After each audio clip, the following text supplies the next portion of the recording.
Allez, bonjour à tous, j'espère que vous allez bien. Aujourd'hui, on va faire une analyse de Caspa, Cas qui est très forte. En ce moment, c'est une altcoin qui est vraiment forte.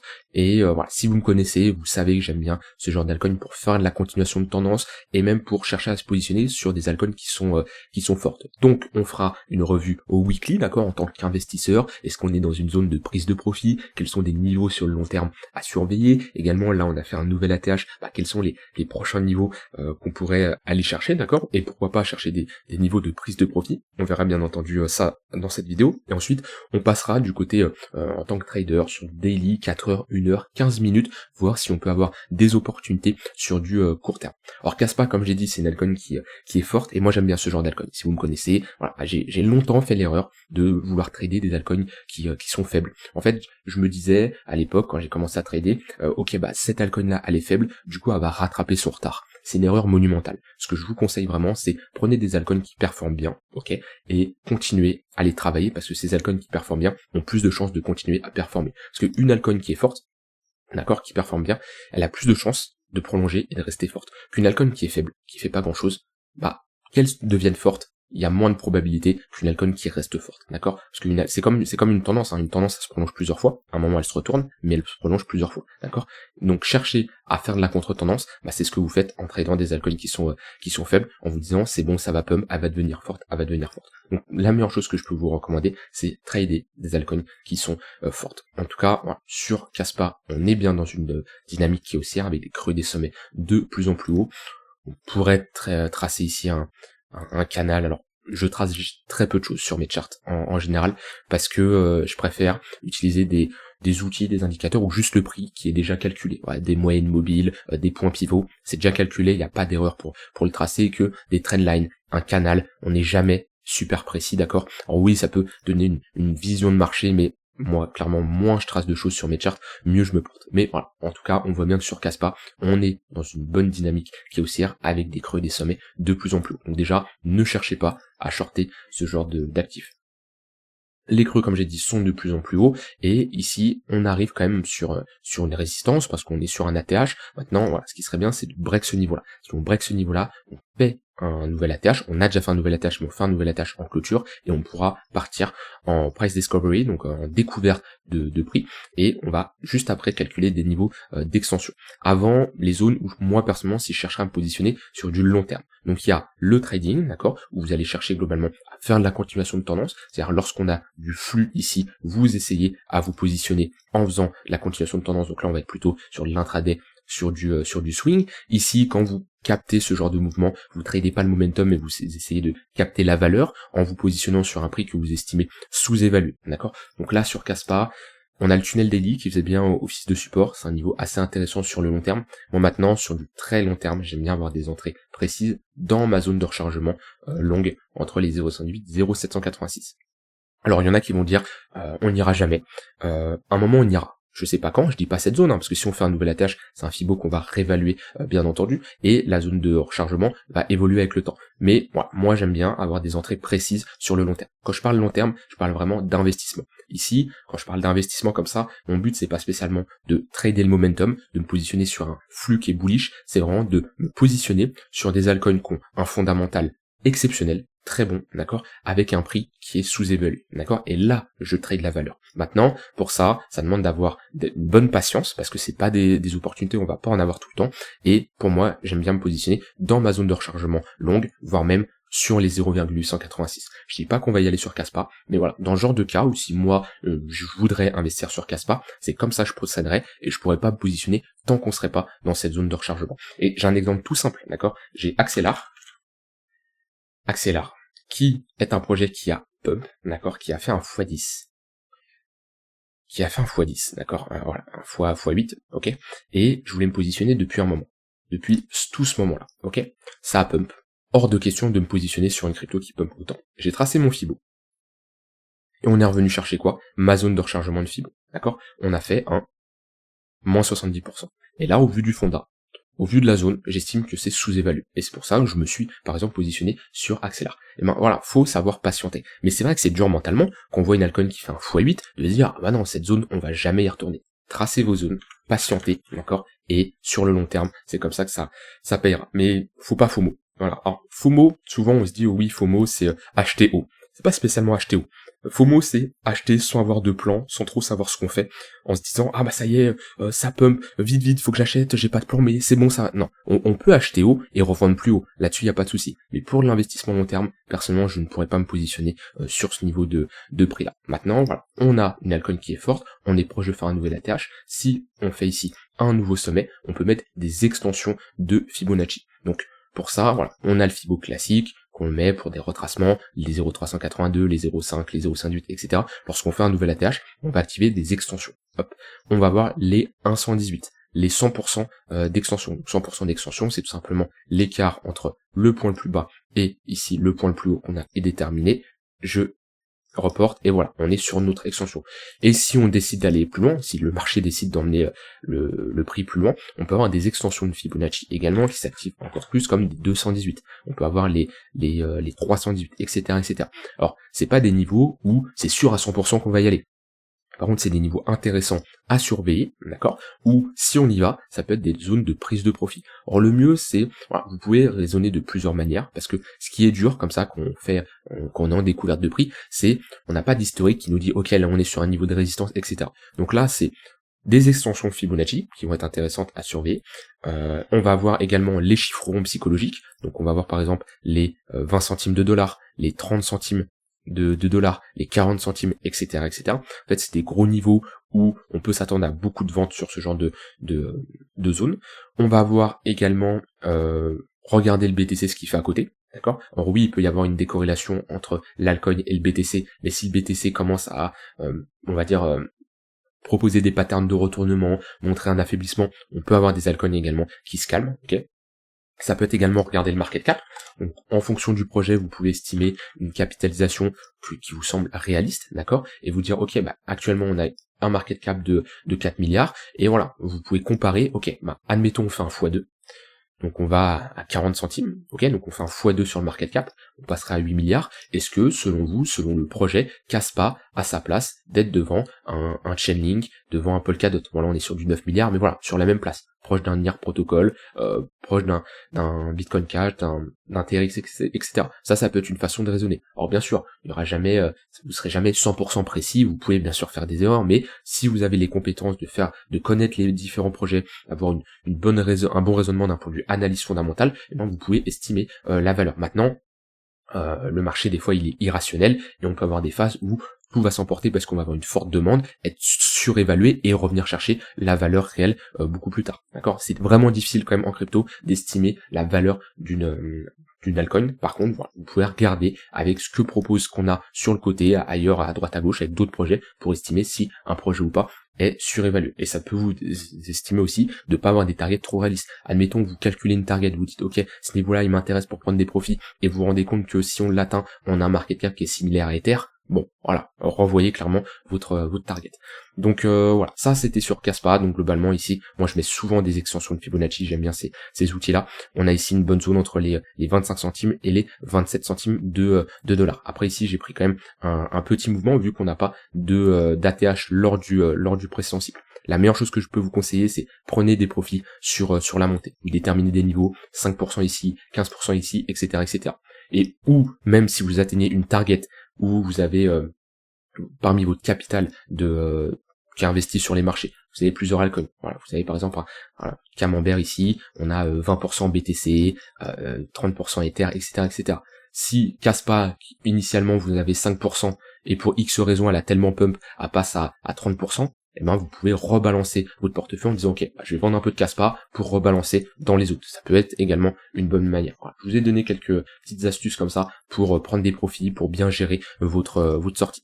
Donc ça, Kaspa sur le long terme, c'est fait. Maintenant, Kaspa sur du plus court terme. Comme je dis, moi c'est une altcoin que je surveille pour faire de la continuation de tendance sur l'intraday, sur du swing. Parce que si je regarde ici parmi ses copains, parmi les autres altcoins, et ben voilà, en daily, on est dans le top 4, c'est l'une des altcoins les plus fortes, 3,67%.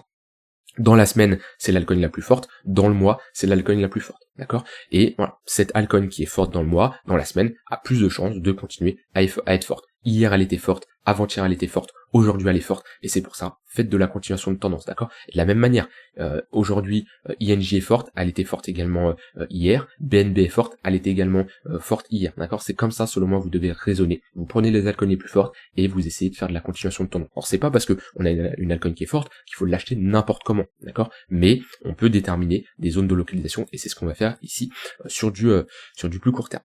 Donc on a clairement une tendance qui est haussière. On voit le switch, d'accord?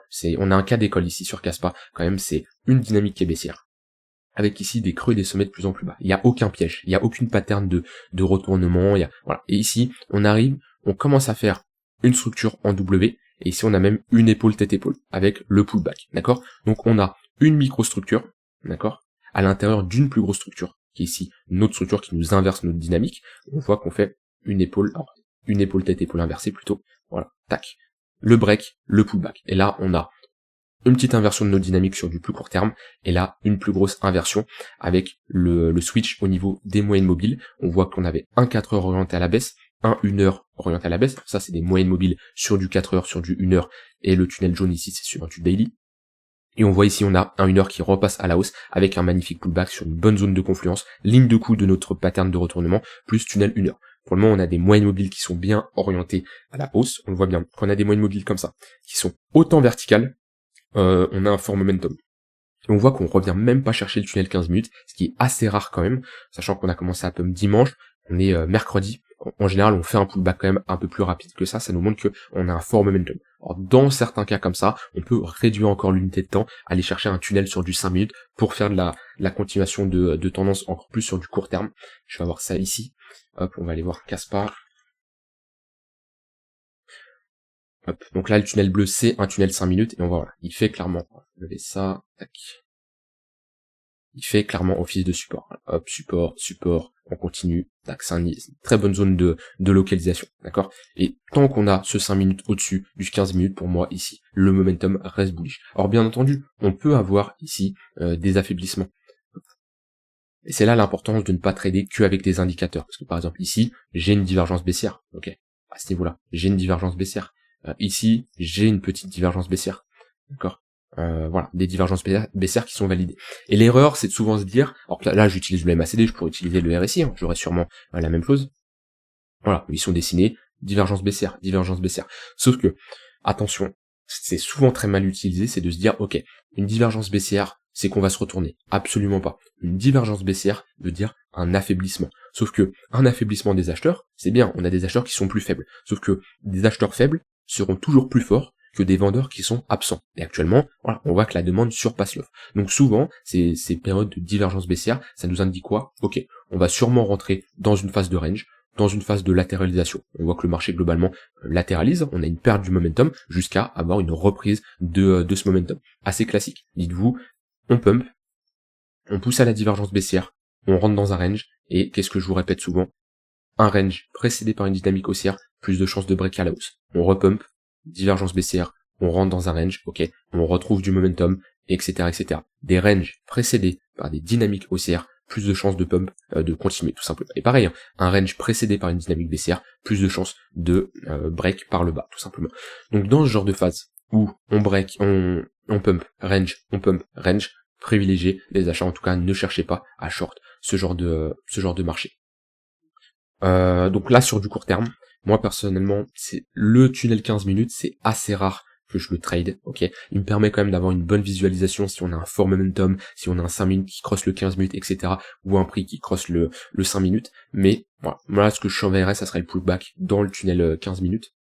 D'ailleurs, on avait regardé ensemble au niveau du point pivot. Moi j'aime bien avoir des confluences point pivot daily, tunnel 15 minutes, et ici on a une bonne zone de localisation. Si on y retourne dans les prochaines heures, parce que ça c'est un niveau daily, d'accord, demain ça sera à nouveau calculé, hein. Chaque point pivot est calculé en fonction de la période précédente, donc des points pivot daily seront calculés en fonction de la journée précédente, et pareil pour le weekly, la semaine précédente, etc., etc. Donc là, le niveau du jour, on est venu faire un pullback dessus déjà, une fois, c'était le niveau des 17 centimes ici, ouais, 17 centimes, 0,175, très bonne zone, et dommage qu'on n'avait pas de confluence avec le tunnel 15 minutes, mais c'était une bonne zone. Là on a break le point pivot daily, pour le moment, il fait office de support également. Donc là, si je chercherais vraiment à me positionner sur de l'intraday, je surveillerai les pullbacks, surtout dans le tunnel 15 minutes. Pour moi, c'est les deux, ce qui me permet vraiment de localiser mes entrées sur l'intraday, c'est une moyenne mobile, ok, donc là un tunnel, d'accord, qui est 3 moyennes mobiles qui forment un tunnel, et un point pivot. J'adore avoir ce genre de confluence. Par contre, le tunnel Vegas passe en priorité sur le point pivot. C'est-à-dire, je préfère avoir un pullback sur ces moyennes mobiles là que sur un point pivot. D'accord, j'accorde plus d'importance au tunnel Vegas que au point pivot. Donc là, sur du court terme, ce que j'aimerais voir, c'est un pullback sur ce niveau-là. Alors bien sûr, ce que je vois après, c'est une réaction acheteuse. Je vais pas mettre un ordre d'attente à ce niveau-là, ou si on fait quelque chose comme ça, je me fais liquider plus bas. Non. Par contre, je mets une alerte, on y va, je localise mon entrée, très bien, ça c'est fait. Ce que je veux, c'est une réaction, d'accord? Une perte de momentum au niveau des vendeurs, une réaction acheteuse, une pattern de retournement, un ravalement, le break d'une résistance, etc., etc. Mais je veux une réaction sur ce niveau-là, d'accord? Sur du un peu plus long terme, alors déjà pareil, hein, si on a un point pivot weekly ou daily qui s'aligne avec le tunnel 1 heure, c'est une bonne zone de localisation. Mais ouais, globalement, je vais me mettre en 4 heures là. Je vais fermer ça. Ouais, on avait un niveau intéressant ici, on avait une bonne zone de résistance. Si on y revient et qu'on a une confluence avec le tunnel 1 heure, ça peut être pas mal.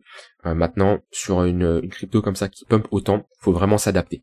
Et le but, c'est pas juste de vous montrer des niveaux, c'est de vous comprendre ma méthode, comment je fonctionne, d'accord, que vous pouvez appliquer, hein, ça c'est à vous de voir. Il y en a qui vont utiliser des moyennes mobiles, d'autres des supports et des résistances, d'autres, voilà, chacun a sa méthode de fonctionner. Maintenant, au vu du marché, comment il pump, on voit que, voilà, du jour au lendemain, on a des niveaux qui s'ajoutent parce que voilà, on n'est pas dans des phases de range, on est sur une altcoin qui est forte, donc ça demande de s'adapter et tracer nos zones. Mais tous les pullbacks sur du court terme, 15 minutes, 1 heure, sur du moyen terme, 4 heures, c'est des bonnes zones pour faire la continuation de tendance. Par contre, si là, proche comme ça d'un ATH, on break, on réintègre, on commence à proposer une pattern de retournement visible, hein. Voilà, ici qu'est-ce qu'on a? On a une pattern de retournement ici. Sommet, creux, sommet, plus bas que le précédent. Quand le marché vous sourit comme ça, là on a les yeux, on a la bouche, bon, je vous conseille de vous casser, bon c'est une expression, mais voilà, quand le marché vous sourit en général, c'est qu'il veut prendre votre argent. Donc pattern de retournement, break, pullback ici sur la ligne de coup, ici on a un changement de notre dynamique, d'accord? Si on fait la même chose, méfiance, c'est sûrement pour aller plus bas, ou au moins pour retracer et revenir chercher ici. Tac. Donc ça dépend où on met notre top.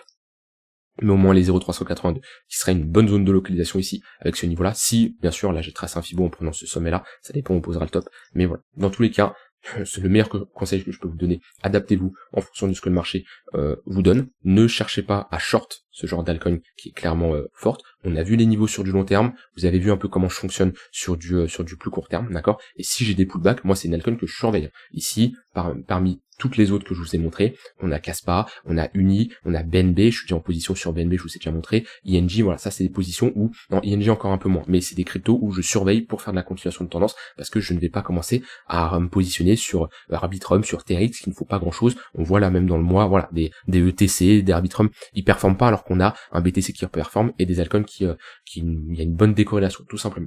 Voilà, j'espère que cette vidéo vous aura aidé sur Kaspa, d'accord, on a vu pas mal de choses, on a vu des niveaux techniques assez intéressants. Si vous voulez vous former à mes côtés, avoir les outils que j'utilise, ma méthode de trading, développer surtout votre propre méthode de trading et devenir rentable, trading, investissement, j'ai un programme complet, 74 leçons, 15 modules, plus de 25 heures de vidéos, qui vous permettront tout simplement d'être autonome et d'avoir une stratégie rentable à la sortie de ce programme-là. Donc si ça vous intéresse, je vous mets le lien en description, et si vous avez des questions, n'hésitez pas à me contacter en message privé. Je vous souhaite une très bonne fin de journée et on se retrouve demain pour une prochaine vidéo. Bye bye.